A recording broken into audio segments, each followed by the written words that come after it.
কাঠ ও চন্দন দিয়ে চিতা সাজিয়ে আগুন দেওয়ার ঠিক আগ মুহূর্তে ধর্মীয় পরিচয় নিয়ে বিতর্কে থমকে যায় মৃতদেহ সৎকার প্রক্রিয়া।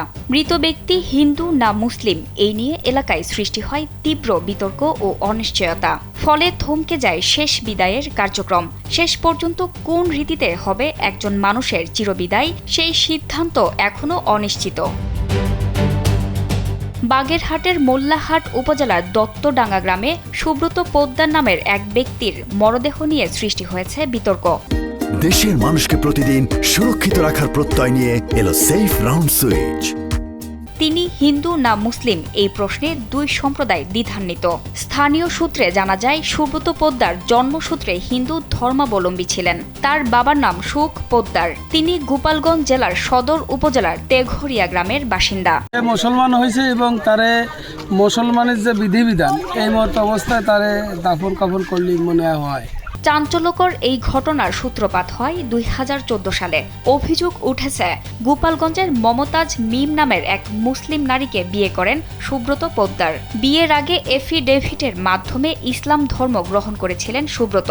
নাম নিয়েছিলেন সোহাগ। তাদের 9 বছরের একটি পুত্র সন্তানও রয়েছে। 2016 সালে আছে মুসলমান হয়েছে আমাকে বিয়ে করে, আর আমার ঘরে একটা ছেলে আছে, তার বয়স 9 বছর।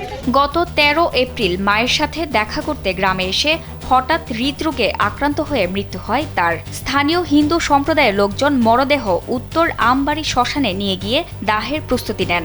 কাঠ ও চন্দন দিয়ে চিতা সাজানো হয় এবং দাহের প্রক্রিয়া শুরু করে। কিন্তু ওই সময় ঘটনাস্থলে উপস্থিত হন তার স্ত্রী মমতাজ মিম। তিনি দাবি করেন তার স্বামী ইসলাম ধর্ম গ্রহণ করেছিলেন, তাই তাকে দাফন করতে হবে মুসলিম রীতিতে।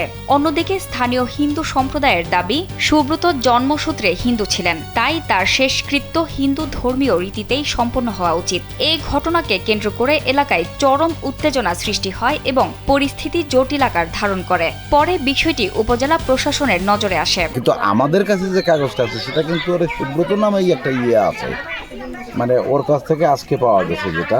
এ বিষয়ে মোল্লাহাট থানার ভারপ্রাপ্ত কর্মকর্তা জানান, লাশ ময়না তদন্তের জন্য বাগেরহাট প্রেরণ করা হয়েছে। উপজেলা ইউএনও এবং সমাজসেবা অফিসার লাশের ব্যাপারে সিদ্ধান্ত নেবে। লাশ আমরা ময়না তদন্তের জন্য বাগেরহাট মর্গে প্রেরণ করছি। দাফনের সিদ্ধান্ত উপজেলা নির্বাহী কর্মকর্তা নেবেন। জি, ইউএনও মহোদয়, সমাজসেবা অধিদপ্তর। ধর্মীয় পরিচয় ও শেষকৃত্য নিয়ে এই বিরোধ এখন প্রশাসনিক সিদ্ধান্তের অপেক্ষায় রয়েছে। শেষ পর্যন্ত কোন রীতিতে সম্পন্ন হবে তার শেষকৃত্য, সেটি এখন বড় প্রশ্ন। জান্নাতুল ফেরদৌস, কালবেলা।